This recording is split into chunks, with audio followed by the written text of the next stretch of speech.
Hi,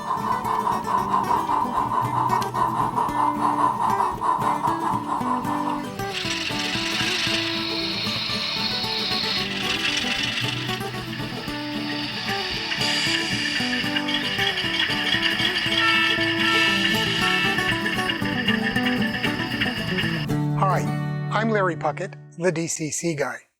Today on the DCC Guy, I want to talk about another problem with locomotives like this LifeLike Jeep 7, based largely on the Athearn design that I showed you in the previous video on lubricating diesels.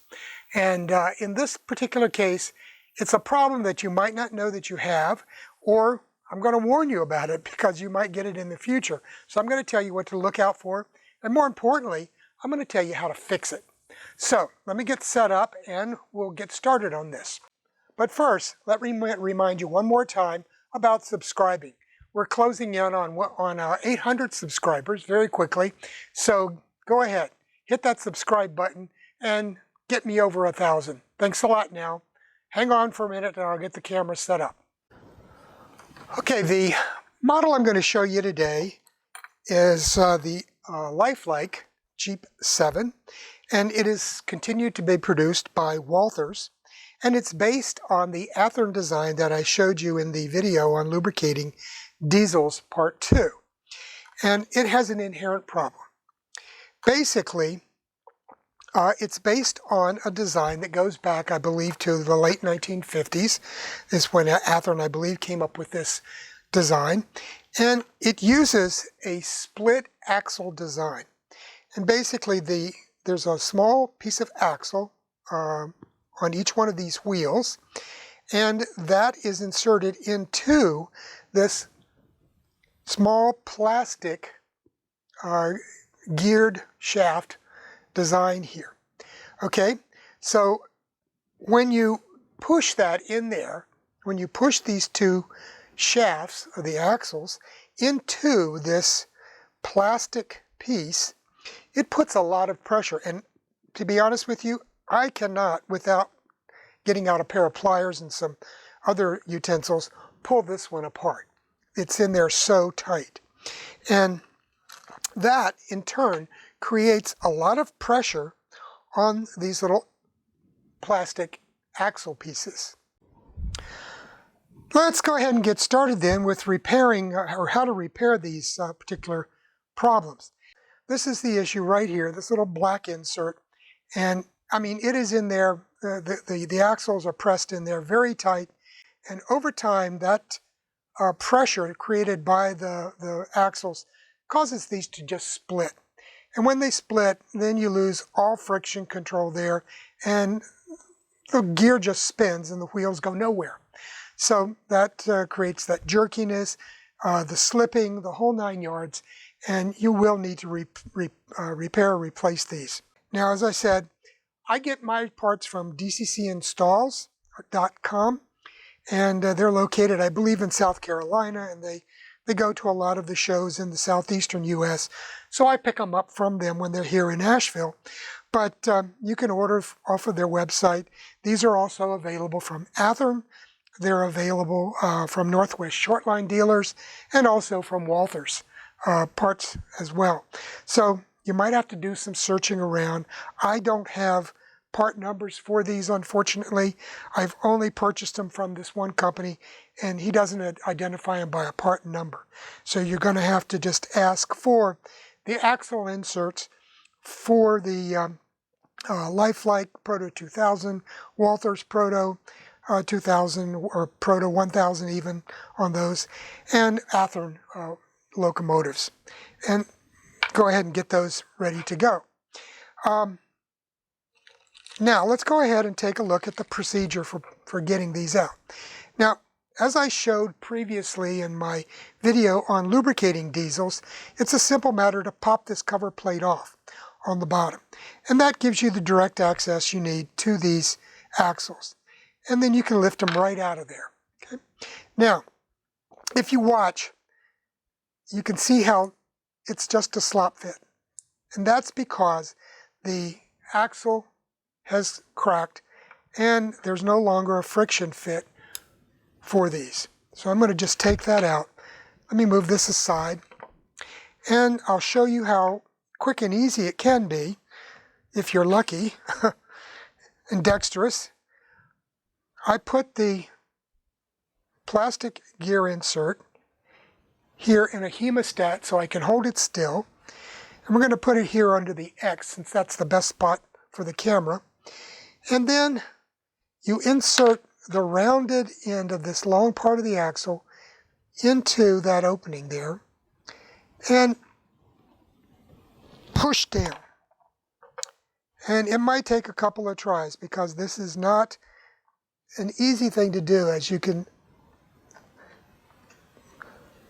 probably guess from the amount of tension that they're under once they're put together. Okay, so that's one that's inserted. I'm going to go ahead and get the other one inserted here. There we go. Got them both started. And once you start them, you can slowly twist them together, or as I like to do, just go ahead and push them together. It's easier to force them apart when you're doing this than it is to control and push them together.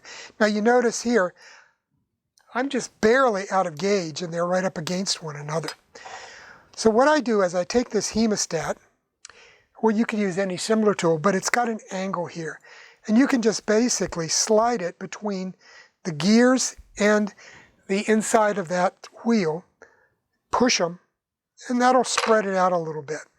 Now let's check it. Up, a little bit too far. There we go. Twisted it in there a bit and it went right in. Okay, that's a perfect fit. Okay, now, once that's done, you just drop it back in here where it came out and get these bearings to drop down into their slots, and that's it. Now I'm going to do the other one while I'm in here, since if one is broke, the other one probably is as well. Yep, there you go. They just came right out of there.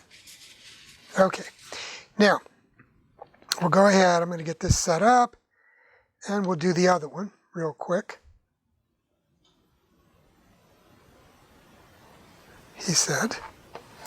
Okay, so I'm just going to give it a push in here.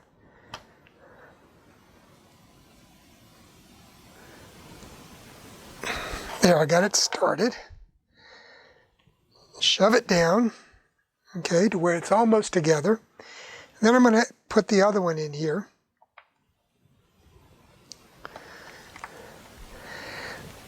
And slide it together.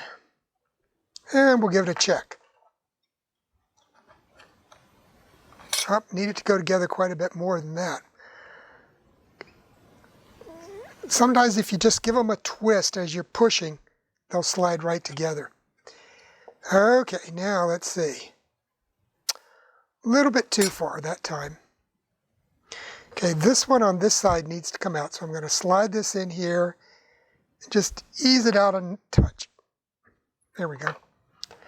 Now let's see.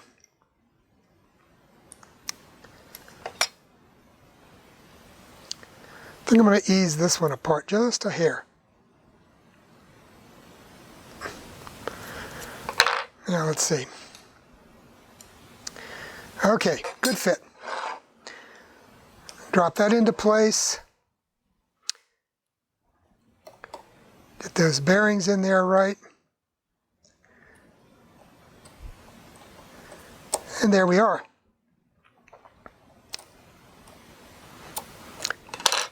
Okay, and as you can see, it's got some fresh grease on there, so I've lubed this probably from the top previously.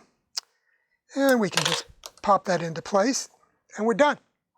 So, it's a fairly straightforward, easy repair once you get the parts, and once you know what to look out for when you have one of these locomotives, because it's not a matter of whether or not they will break. It's just a matter of when. Sooner or later, it's going to happen to you. And if you buy an old one of these at a train show somewhere, likely as not, it's going to come with broken axles because they just don't hold up over time. That's about all I've got on this one for today. It's a pretty easy fix, actually, once you get the parts lined up for it. And, you know, if you don't have the problem, you'll know it when it happens because your locomotive that has been running so well for several years will suddenly stop running so well. And if you pick one of these up at a train show somewhere, be aware that they probably have broken axles. So definitely run it on the test track if they have one, because you're going to have to eventually invest in repairing the darn thing. So you might as well try to get a better deal on it at the show. As I said, dccinstalls.com is a good place where you can purchase these, but you can also get replacements from Athearn, from Walthers, and from Northwest Shortline. So you just have to basically find a dealer that carries these, and I don't have a list of stock numbers for these. I only have experience using the ones from DCC Installs, and they basically, you know, just, these are replacement gear sets, replacement gears, whatever, for the LifeLike Walthers Athearn locomotives. Once again, don't forget, go ahead, subscribe to the site. We're up to over 780 subscribers right now, heading for 800, and I'd like for you to put me over 1,000. So go ahead, hit that subscribe button. Have a good week, and I'll be back on Thursday with another video. In the meantime, enjoy all those that we've got posted here on the channel for you already. Bye.